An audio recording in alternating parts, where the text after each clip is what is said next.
Bienvenue dans Big Boss, semaine de la mobilité oblige. Eh bien, nous allons parler aujourd'hui mobilité dans l'émission Paul. En effet, bonjour à toutes et tous. On va parler beaucoup de smartphones, mais on va en parler avec un spécialiste de l'application mobilité, en l'occurrence le CEO, le patron de Djizzy, Sébastien Kurnel. Bienvenue. Merci. Bienvenue sur le plateau de Big Boss. Petite question pour commencer, vous êtes venu comment, vous qui êtes pro de la mobilité? Alors j'ai fait la combinaison voiture et trottinette électrique pour venir aujourd'hui. Ok, en utilisant l'application? Bien évidemment. Alors vous dites John Djizzy. Djizzy. Donc nous venons de changer de nom. L'application s'appelle depuis 2 semaines maintenant Djizzy. On reviendra plus avant sur l'origine de ce changement de nom, mais moi je voulais connaître l'origine de la création de cette application. C'est en fait partie d'une discussion entre potes, si j'ai bien compris. Donc en fait c'est 4 amis à la base, passionnés de mobilité. On voulait adresser le problème de la mobilité à Bruxelles parce que c'est un cauchemar et un enfer. On s'est d'abord dit qu'on allait l'attaquer par le biais du covoiturage, et puis finalement on s'est rendu compte qu'il y avait énormément de solutions de mobilité à Bruxelles. Et à ce moment-là on s'est dit pourquoi ne pas regrouper l'ensemble de ces solutions dans une application qui va regrouper tout en une seule application. Mais dans l'histoire, il y a une petite histoire, une petite anecdote. Et la petite anecdote, c'est parti finalement d'un vécu de quotidien, de chef d'entreprise que vous êtes. Exactement, tous. Un rendez-vous au resto à 4 à 18h30 au départ. Peut-être un peu trop tôt pour les embouteillages à Bruxelles, et le dernier est arrivé à 20h15 en ayant mangé la moitié de son volant, et donc là on en a parlé pendant tout le repas. Il avait moins faim. Vous n'êtes pas seulement le patron de cette start-up, donc cette entreprise qui vient de commencer il y a un an, enfin ça fait un an qu'elle existe, vous avez un autre business à côté. Ça vous permet de vous lancer aussi dans ce genre d'activité plus risquée? On lance une start-up, ça marche ou pas? Ah, c'est sûr que mon autre entreprise permet de nourrir ma famille et mes enfants, et je n'aurais pas su le faire si... Et je n'aurais d'ailleurs pas su injecter les fonds dans le projet au départ si je n'avais pas mon autre entreprise. Ah, voilà, donc c'est évident. Une entreprise qui s'appelle Brand Partners et qui est une société de développement commercial. Vous proposez vos services à d'autres maisons. Exact. Alors avant d'aller plus loin, je vous propose de regarder un petit reportage qui nous fait un peu le portrait de l'entreprise. Nous sommes allés à la rencontre d'autres membres de Djizzy au QG de la start-up qui se trouve à Woluwe-Saint-Pierre. C'est niché au cœur d'un espace de coworking à 2 pas du Square Montgomery que la start-up Djizzy est en train de déployer ses ailes. Dans le bureau de celui qui gère l'équipe de développeurs de l'entreprise, c'est pourtant le logo de l'application John qui est toujours présent. En effet, on a changé de nom parce qu'on a entamé un nouvel axe de développement. Après un an de recherche en interne, on s'est rendu compte qu'on avait besoin d'aide extérieure, notamment de l'ULB, pour avoir de bons algorithmes. Et on a décidé donc de changer la marque et de faire un pivot dans le développement de l'entreprise. L'Université libre de Bruxelles est en effet le nouveau partenaire de Djizzy. Et plus précisément, le laboratoire Iridia, l'Institut de recherche interdisciplinaire et de développement en intelligence artificielle. Sa mission, construire tous les algorithmes nécessaires pour faire tourner l'application. C'est clairement une quantité incroyable de données venant à chaque fois de sources différentes, dans le sens où la carte vient d'une certaine source, et ensuite chaque acteur de transport a ses propres données, et il faut réussir à tout centraliser dans un seul et même contexte. Et la difficulté, c'est de pouvoir avoir un unique algorithme qui est capable de penser à absolument toutes les possibilités, toutes les subtilités de la ville et de chaque moyen de transport qui lui est propre. Le chercheur peut compter sur ce supercalculateur installé sur le campus de l'ULB pour intégrer toutes les données nécessaires à rendre l'application la plus performante possible. L'idée, c'est que nous allons avoir une banque de données centralisée avec toutes ces données de tous ces transports qui sera en effet remise à jour tous les quelques secondes. Et durant une recherche, quand un utilisateur lance une recherche pour trouver son trajet, nous allons chercher dans cette banque de données qui est en permanence mise à jour, en effet. Mais l'objectif de l'application ne change pas. Le but est toujours de donner à l'utilisateur le meilleur moyen d'aller d'un point A à un point B en utilisant des itinéraires multimodaux. Le trajet le meilleur pour la société. Pas non seulement le plus rapide, mais celui qui va impacter le moins la ville, qui va aller le plus rapidement possible, qui va coûter pas trop cher et qui va satisfaire l'utilisateur. C'est un mix de tout. Vous pouvez réserver les différents modes de transport et vous pouvez aussi calculer des itinéraires multimodaux à travers cette carte qui reprend tous les éléments de transport. Un développement qui a été rendu possible par l'arrivée de nouveaux investisseurs et une levée de fonds de 520 000 € en capital. Objectif, que Djizzy soit complètement opérationnel en janvier 2020. Alors aujourd'hui, Sébastien Kurnel, qu'est-ce que ça représente comme nombre d'abonnements, votre application Jizzy? Aujourd'hui, on approche de 10 000 utilisateurs. 10 000 utilisateurs, donc en quasi un an. En quasi un an. Ok, des utilisateurs que vous pouvez identifier, ils viennent principalement de Bruxelles? Principalement de Bruxelles et alentours. Donc il y a quand même toute la périphérie de gens qui rentrent avec leur véhicule dans Bruxelles qui sont intéressés par l'application aussi. On le voit dans les early adopters, donc les gens qui sont les premiers à adopter ce genre de technologie et qui ont entre 30 et 50 ans, on a majoritairement des hommes. Par contre, dans le gros volume de nos utilisateurs, à savoir les 18-30 ans, on a une parité entre hommes et femmes. Alors, pourquoi alors avoir fait appel à l'ULB? 10 000 en un an, c'est pas mal quand même. Vous avez besoin de l'ULB, pourquoi finalement? Alors, l'ULB, aujourd'hui, la plupart des outils qui sont proposés sur le marché, même un Google Maps, va vous proposer de faire du multimodal. À savoir, je prends ou ma voiture, ou les transports en commun, ou un vélo, et je fais tout mon trajet avec ça. Monomodal. Oui, parce que c'est ce que nous on appelle le multimodal, parce qu'on propose différents modes pour faire un trajet. Ah oui. Okay, oui. Aujourd'hui, la clé, et pour moi, pour le faire et le vivre tous les jours, c'est de faire de l'intermodal, à savoir faire un trajet avec différents moyens de transport. Donc je prends ma voiture, je vais jusqu'à la gare, je mets ma trottinette électrique dedans si j'en ai une, si j'en ai pas, j'arrive à la gare et je prends une trottinette pour terminer mon trajet.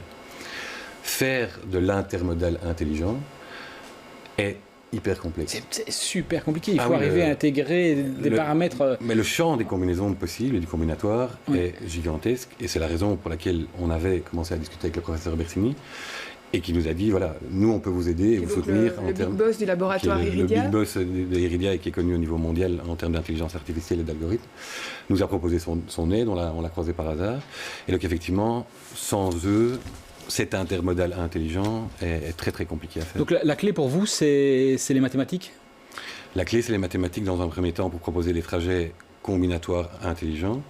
Et ensuite, la clé, c'est l'intelligence artificielle pour pouvoir, à terme, estimer un temps de parking qui est réellement pertinent, parce qu'on saura que les gens mettent autant de temps à se garer dans tel endroit.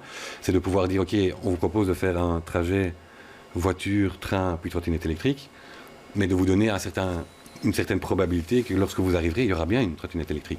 Et ça, avec l'intelligence artificielle, on pourra dire qu'à 97 ou 98%, vous aurez une trottinette électrique. Il faudra analyser un maximum de données pour arriver à faire ça. Vous allez vivre de quoi, Sébastien Kurnel? On a compris que vous aviez un job, une société à côté qui tournait, tant mieux. Mais Jizzy va vivre, gagner de l'argent sur quoi? Parce qu'elle est gratuite, je rappelle, c'est une application gratuite. Elle est gratuite pour le grand public. On va continuer à la développer pour le grand public et elle sera toujours gratuite. Alors il y a un modèle où les différents transporteurs nous rémunèrent une partie de commission sur l'ensemble de l'application, mais le gros des revenus nous vient des produits qu'on est en train de développer pour le B2B et pour l'événementiel. Pour les entreprises, donc. Oui. Et pour tous les événements qui attire ou amène beaucoup de gens au même moment, au même endroit. Par exemple? Ça peut être le stade Roi-Baudouin, ça peut être le Palais 12, ça peut être tout événement ça peut être des stades de foot avec lesquels on est en discussion aussi, qui amènent beaucoup de gens au même endroit, au même moment. Ça veut dire quoi? Vous faites des collaborations avec ces partenaires? On développe des produits bien spécifiques sur mesure pour eux. Donc si un jour vous gagnez de l'argent, ce sera via ce genre de partenariat avec des entreprises, pas spécialement parce que le particulier utilisera votre application gratuite. Ouais. Ok, bon, l'application, moi je l'ai téléchargée, hier soir, en préparant cette émission, j'en ai téléchargé, et pas que la vôtre d'ailleurs, parce qu'il y a du monde sur le créneau. Tout à fait. Je vous avoue que je n'ai pas trouvé que c'était la plus évidente à utiliser, la plus, comment dirais-je, la plus user-friendly, la plus facile à utiliser pour l'utilisateur, en français, oui. Vous êtes d'accord avec ça? Il y a du monde à côté qui vient avec d'autres propositions. Tout à fait. Et vous avez cité Google Maps, par exemple, un géant. Oui, on a d'autres concurrents belges même. Du coup, est-ce que vous êtes venu trop tôt ou avec le produit, ou bien est-ce que vous êtes dans un moment de développement? Non, mais donc il faut bien comprendre la démarche. Donc nous sommes 4 amis, comme je vous l'ai dit au départ. On a financé cette V1 qui est un MVP en fonds propres, avec la volonté de le mettre sur le marché pour voir si effectivement il y avait une traction. On a vu que, vu les milliers de téléchargements qu'on a, cette traction existe. Et donc c'était la seconde étape de lever des fonds maintenant pour pouvoir développer la V2 qu'on va lancer en 2020. Deuxième version. Non, on est très très loin de ce qu'on va amener sur le marché, on est très très loin de ce qu'on souhaiterait avoir. Maintenant, il fallait pour pouvoir arriver à la levée de fonds, démontrer qu'il y avait un intérêt du public et des gens. Et c'est la raison pour laquelle on a lancé ce produit-là, qui n'est pas encore à la hauteur de nos attentes, mais qui était le MVP qu'il fallait pour faire la levée de fonds. MVP pour Minimum Viable Product. Ça, c'est... On va parler faire un petit break sur cette levée de fonds que vous évoquez, parce que elle s'est faite d'une certaine manière, cette levée de fonds, avec des business angels. Alors, c'est un mot un peu particulier, tout le monde ne connaît pas ce qu'est un business angels. La preuve en images et la réponse surtout de ce que c'est. Vous savez ce qu'est un business angel? Non, aucune idée. C'est pas. Jamais entendu ce mot? Non, non, je connais pas, non. Business angel or angel? Angel. Je trouve que les deux mots ne vont pas trop ensemble. Business angel.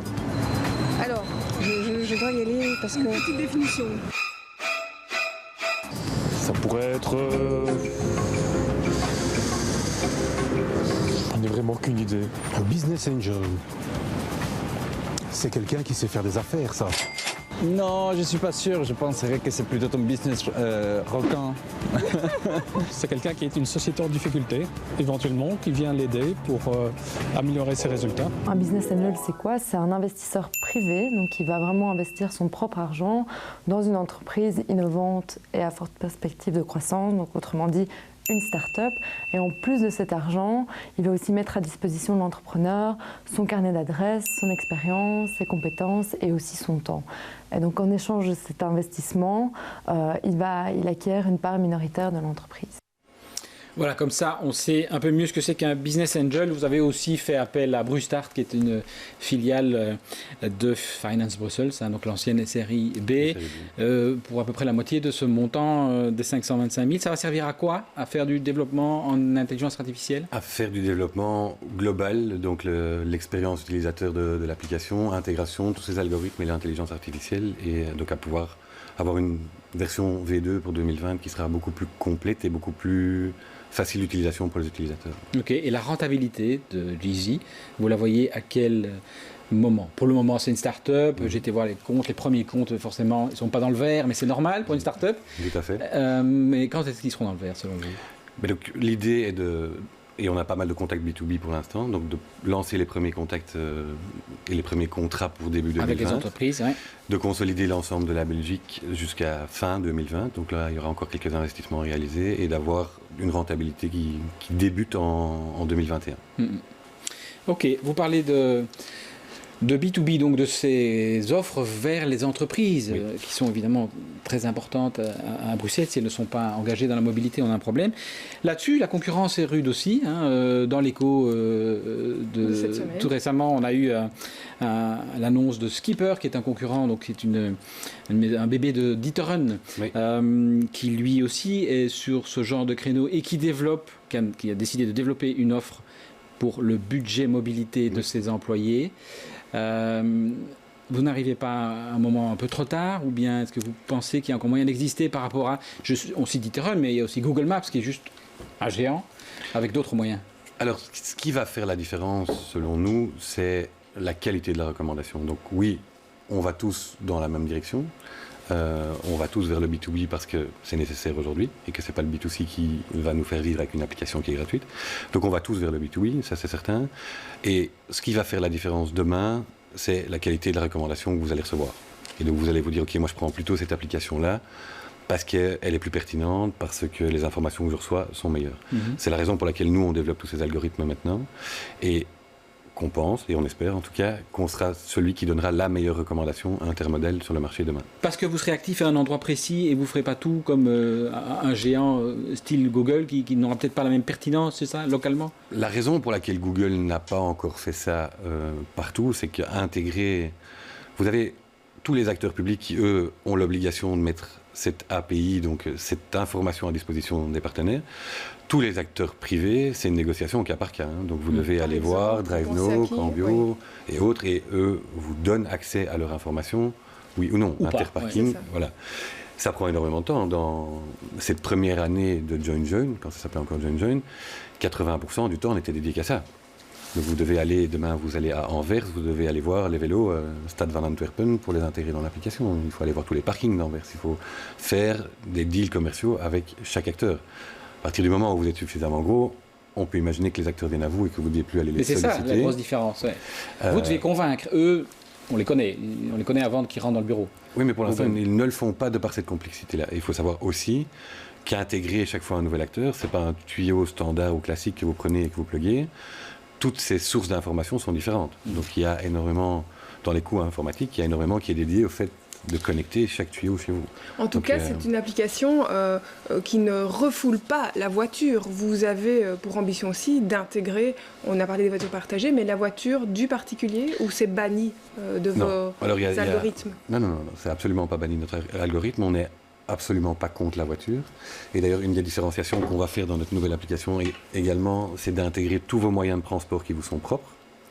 Parce qu'aujourd'hui, la plupart des applications, vous dites soit prenez votre voiture ou vos moyens de personnel, soit prenez un moyen de mobilité alternative. Dans la prochaine version de Jeezy, vous pourrez également indiquer vos propres moyens de transport, que ce soit la voiture, votre trottinette électrique, votre vélo électrique que vous pliez, que vous mettez dans votre coffre. Et ça ne se fait pas ailleurs pour le moment. Ça ne se fait pas ailleurs pour le moment. Donc ça, c'est aussi un axe de différenciation qu'on a. Et on n'est absolument pas contre la voiture pour la simple et bonne raison qu'elle fait partie de l'équation. Si vous allez à Bruxelles à 21h le soir, la solution la plus rapide, c'est votre voiture de chez vous. Si vous habitez à Braine-l'Alleud, on va vous dire prenez un train jusqu'à la gare de Braine-l'Alleud et prenez ensuite... C'est possible, mais ça prend plus de temps. Ça prend plus de temps. Et donc, la voiture fait partie de l'équation. Et au-delà de ça, et c'est la raison pour laquelle on veut continuer à l'inclure dans l'équation, c'est que on est tellement loin dans l'effort pour changer les mentalités que dire aux gens laissez votre voiture et faites autre chose et bougez sans votre voiture, il y a une étape intermédiaire à ça. C'est pas la voiture ou la mobilité alternative, c'est la voiture et la mobilité alternative, jusqu'à ce que certaines personnes réalisent qu'elles n'ont plus besoin de leur véhicule. Et elles vont spontanément dire, tiens, ou est-ce que c'est encore nécsaire d'avoir 2 véhicules au sein d'une famille? Il y a une barrière mentale quoi, qui continue à Et une barrière mentale, peser. Voilà, exactement. Et donc notre défi, et les 3 piliers sur lesquels on a décidé de travailler, sont faire réaliser aux gens que quelque chose d'autre existe que la voiture individuelle. Comment utiliser ces moyens de mobilité alternatifs de manière intelligente. Et le 3e pilier, qui peut être un frein pour beaucoup de gens, c'est comment est-ce que ça fonctionne. Donc, ok, je veux prendre une Cambio, je veux prendre une DriveNow, mais c'est compliqué, je ne sais pas comment ça marche. Ou demain, je voudrais bien prendre le train, mais où est-ce que je vais pour prendre mon abonnement et autres. Et donc là, c'est un des produits qu'on va lancer pendant la semaine de la mobilité maintenant, qu'on a déjà expérimenté avec la région bruxelloise et avec Bruxelles Mobilité pour le Tour de France. Ce sera donc une Mobiline. La Mobiline, ce sera un point de contact, chat, email, téléphone, où les gens pourront poser l'ensemble de leurs questions relatives à tous ces modes de transport, quels qu'ils soient. Quel est l'intérêt de cette Mobiline? Qu'est-ce qu'elle peut apporter? Elle va ôter le frein pour les employés ou les particuliers. Au départ, elle serait ouverte qu'au B2B, qui se disent qu'est-ce que c'est le budget mobilité, comment ça fonctionne. Si j'ai une voiture de société aujourd'hui et que je veux aller vers ce budget de mobilité, quels sont les freins, quels sont les avantages, quels sont les inconvénients. En gros, répondre à toutes les questions de mobilité possibles sur l'ensemble des transports. Le B2B, enfin les entreprises, c'est vraiment là qu'il y a un rôle à jouer. Les entreprises ont vraiment un rôle primordial à jouer, vous pensez? Les entreprises ont un rôle primordial à jouer parce qu'effectivement, la voiture de société est un phénomène unique au monde en Belgique. Je pense que tout le monde a compris que dans des proportions pareilles, ça cause énormément de problèmes. La voiture de société fait en grande partie entrer les 220 000 navetteurs single drivers tous les jours dans Bruxelles, et c'est ça qui cause la congestion qu'on connaît aujourd'hui. Donc oui, les entreprises doivent donner l'exemple et montrer l'exemple pour arrêter ce phénomène, parce qu'autrement, si ça continue à croître, on aura vraiment un problème de plus en plus important. Sauf que le Belge est très accro à sa voiture de société quand il en a une. Il y a encore eu une enquête récente, je crois, qui a été menée par Securec. J'avais repéré, oui, 59% des employés sondés ne veulent pas, se disent qu'ils seraient prêts à changer d'employeur si on leur retire la voiture de société. Donc il y a, encore une fois, cette histoire de, peut-être pas de blocage mental, mais d'habitude qui est là et qui fait que la voiture de société, c'est un peu le sacré. C'est un peu sacré et je peux tout à fait le comprendre. Maintenant, si on arrive déjà à avoir les 50 autres %, c'est fantastique. Il faut bien savoir que les études ont démontré que si demain il y a 10% de navetteurs en moins, les embouteillages diminuent de 40%, et que si demain il y a 30% de navetteurs en moins, il n'y a plus d'embouteillage. Donc si on arrive ne fût-ce qu'à avoir 30% de ces 50% dont vous parlez, c'est déjà fantastique et on a résolu une grosse partie du problème. Alors d'autres personnes ont émis des idées pour résoudre le problème, comme vous dites dans l'Écho, il y a quelques jours, un article qu'on va voir à l'instant et que vous allez nous commenter, Paul. Oui, c'est tel que Van den Brandt, la nouvelle ministre groen de la mobilité à Bruxelles, qui a annoncé ceci. Pour l'instant, on paye une taxe fixe par an, peu importe si on utilise beaucoup ou peu sa voiture. On peut modifier cela pour avoir une taxe liée à l'usage du véhicule, dit-elle. Si vous roulez dans les heures de pointe avec telle ou telle voiture, ce sera telle ou telle taxe au lieu d'une taxe annuelle fixe. Idéalement, ce sera une taxation kilométrique mise en place avec les autres régions, mais si cela prend encore 10 ans pour qu'elle soit convaincue, nous n'avons pas le luxe d'attendre à Bruxelles. Dans tous les cas, nous allons y aller. C'est une info qui était parue dans ce très bon journal, l'Écho. Est-ce qu'elle a raison d'y aller comme ça, de façon un peu abrupte peut-être, mais on n'attend pas les autres, on y va? Je pense qu'effectivement, il faut faire bouger les gens d'une manière ou d'une autre et qu'il est temps. On ne peut pas attendre encore 10 ans, 15 ans que l'infrastructure routière se dégrade à la vitesse à laquelle elle se dégrade. Alors, moi, je suis évidemment pour tout ce qui entraîne une utilisation de la voiture intelligente. Je prends souvent l'exemple de, oui, mais le jeudi soir, je vais en mon entraînement sport, donc sans la voiture, je ne sais pas le faire. Oui, effectivement, le jeudi soir, mais le lundi, le mardi, le mercredi et le vendredi, il y a peut-être d'autres alternatives à la voiture. Or, les gens pensent systématiquement voiture comme solution, ma liberté, je ne peux faire que ça autrement. Et je pense qu'une contrainte économique et financière demain va faire réfléchir les gens et qu'ils vont se dire, oui, effectivement, aujourd'hui, est-ce que j'en ai besoin et est-ce que je suis prêt à payer pour? Mais est-ce que Bruxelles peut faire ça seule, selon vous? Est-ce que ça a du sens? Mais ça fonctionne déjà dans des villes comme Londres, donc il n'y a pas de raison que Bruxelles ou la région bruxelloise n'arrive pas à le faire non plus. Mais sans les autres régions, est-ce que du coup, c'est pas un peu non productif? On s'arrête... Je pense que si on y va de manière intelligente et que les gens pensent à l'avenir commun, oui, ils devraient pouvoir s'entendre là-dessus. Je l'espère en tout cas. On disait que les nafteurs et leurs voitures de fonction, quand ils en ont une, sont une des causes de cette entrée massive de voitures dans Bruxelles. Très bien. Si on met maintenant une taxe kilométrique, moi, décideur, ou vous peut-être, vous placez votre entreprise hors de Bruxelles, on délocalise à 10 km. Deleuze a fait ça il y a pas longtemps. Il a décidé d'aller juste de l'autre côté du ring, c'est-à-dire plus à Bruxelles. Donc si d'autres entreprises suivent cet exemple, on vide un peu Bruxelles de ces entreprises. Oui, et c'est déjà le cas aujourd'hui. Très peu d'entreprises dans Bruxelles ont encore des parkings. Et aujourd'hui, malgré tout ça, les gens vont quand même se garer. Je pense que ce n'est pas ça qui va ôter les entreprises de Bruxelles, parce qu'elles vont vouloir justement attirer les gens d'une autre manière vers elles. Et donc justement, c'est ça qui fait partie de notre mission dans le B2B aussi, de donner des outils aux entreprises pour que les gens comprennent qu'il n'y a pas que la voiture de société, et que même s'ils en ont une pour se déplacer pendant les week-ends, pendant les vacances et autres, et continuer à bénéficier de cet avantage-là, ce sera plus intéressant et ce sera même plus relaxant pour eux de venir certains jours autrement au bureau. Donc Jeezy, pour vous, c'est vraiment la solution pour penser autrement finalement. C'est ça votre ambition? Faire réfléchir autrement la mobilité? Pour bouger plus intelligemment, oui. Et d'arrêter de penser que la voiture est le seul et unique moyen de déplacement. Alors, sans la bannir, sans la sortir totalement de l'équation, mais de faire prendre conscience à pas mal de personnes aujourd'hui que ce n'est pas l'unique solution. Alors, on a parlé de l'intervention politique, ce projet de Elke van den Brand pour le nouveau gouvernement bruxellois de taxe kilométrique à Bruxelles. Il y a peut-être une autre facette politique, c'est l'aménagement du territoire dans plein de zones à Bruxelles. On voit des formes alternatives se développer, sauf que c'est sur un espace qui est déjà saturé par la voiture. Il y a un problème d'espace public, d'utilisation de l'espace public. Vous êtes d'ailleurs adepte de la trottinette. Donc, tout à fait. J'ai ma propre trottinette. Et on sait que c'est aussi un facteur de risque. Ou en tout cas, il y a un problème d'occupation de cet espace public. Il n'y a pas quelque chose à faire là, à ce niveau-là? C'est aussi très politique, évidemment. Ah, c'est évidemment très politique. Et oui, le réaménagement, qu'il y ait plus de pistes cyclables, plus sécurisées à certains endroits. Il y a certains endroits où aujourd'hui passer avec un vélo est très dangereux. Donc oui, le réaménagement du territoire, et d'ailleurs c'est quelque chose que M. Vervoort a dit, est au centre des préoccupations aujourd'hui. Et donc oui, ça passe inévitablement par le fait que les moyens de mobilité douce, entre guillemets, doivent être plus sécurisés que ce qu'ils le sont aujourd'hui. Merci beaucoup. C'est déjà la fin de cette émission, en tout cas de nous avoir éclairé en tant que chef d'entreprise sur votre vision de la mobilité à Bruxelles. Merci à vous également, Paul. On se retrouve dans un mois pour un nouveau Big Boss. À très bientôt.